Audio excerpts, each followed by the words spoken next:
Tonight, a 360 investigation on just how easy it is for identity thieves to steal your hard-earned tax refund. It's a problem so big and so difficult to track, the IRS does not even know how much money it's actually paid out to criminals already. Now, right now, this very moment, you could be a target of this fraud. Someone could be filing a tax return in your name using fake income information and then collecting the refund on a debit card.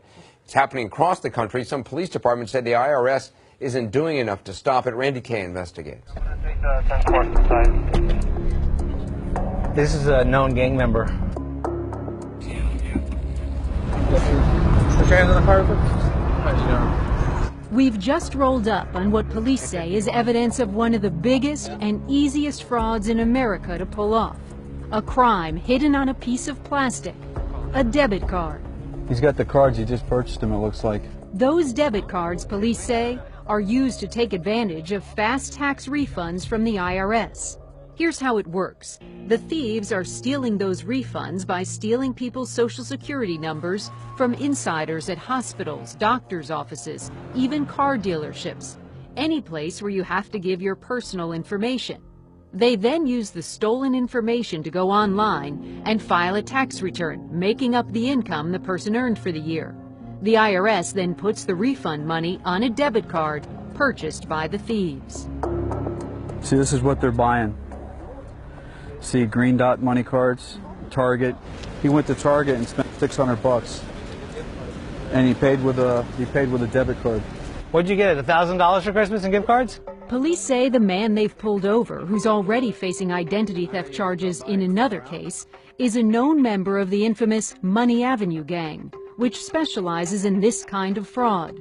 Not surprisingly, he's in no mood to talk. I'm just curious what you do for work that you drive such a fancy car. I don't know nothing about that. You don't know nothing about that?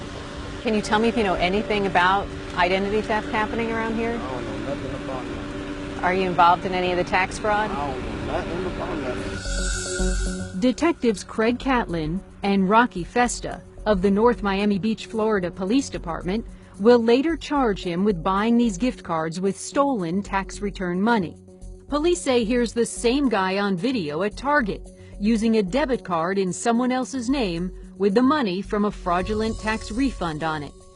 And police say he used that debit card to buy those gift cards that were on the front seat of the car. Come on, man. He's arrested for marijuana possession, but police later charged him with grand theft in connection with tax refund fraud. How easy is it to do this? The fraudulent refunds are so easy, it's like the federal government putting crack cocaine in candy machines. It's that easy. The criminals cash in those debit cards as quickly as possible, showing off their riches with expensive luxury cars. They flaunt fancy watches, diamond pendants worth $55,000, and other jewelry, this one inscribed with the words, "Money Hungry."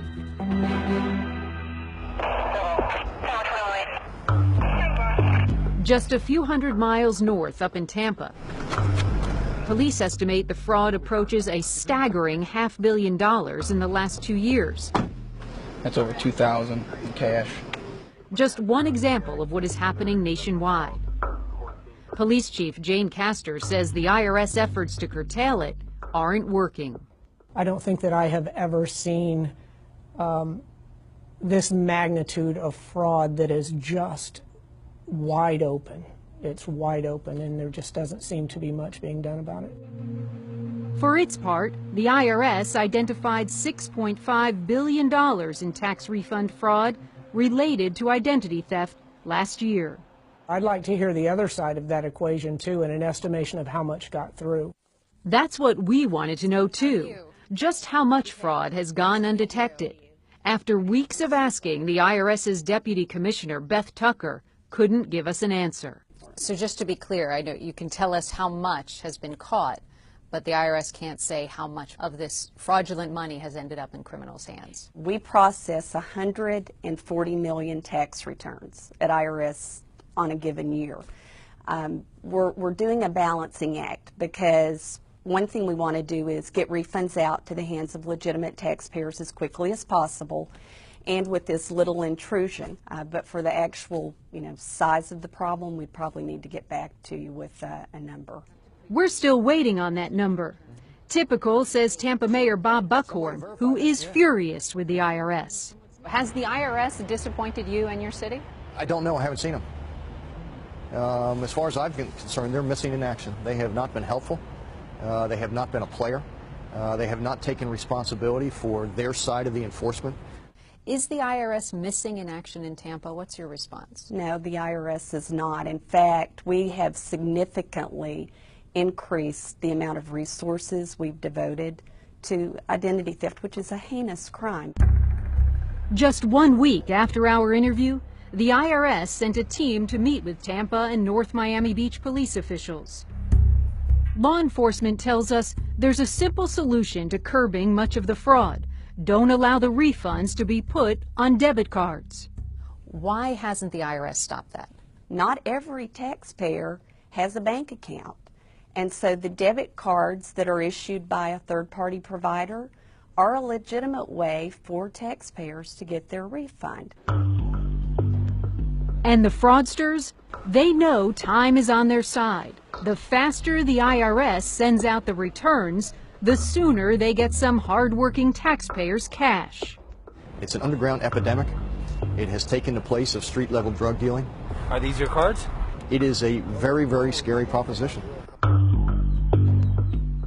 So, Randy, where's the guy we saw arrested in your story? Is he still on the street?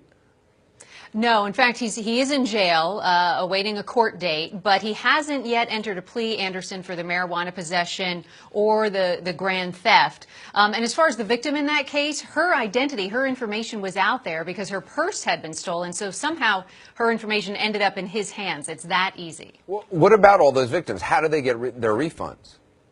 It is such a nightmare for them because the burden is really on them. They have to now prove to the IRS that their identity was stolen and that someone filed taxes in their name. And this can take up to more than a year for them to get their refund back. Now, the Treasury Inspector General says that the IRS isn't realistic about giving victims a time frame. He's also criticized the IRS for even the improvements that they've made, he says, have fallen short. The good news, Anderson, is that the victims do eventually get their refund. The IRS pays twice, once to the fraudster and once to the victim, but it is a nightmare process for them to go through. That's unbelievable. Randy, appreciate it. Randy, thanks.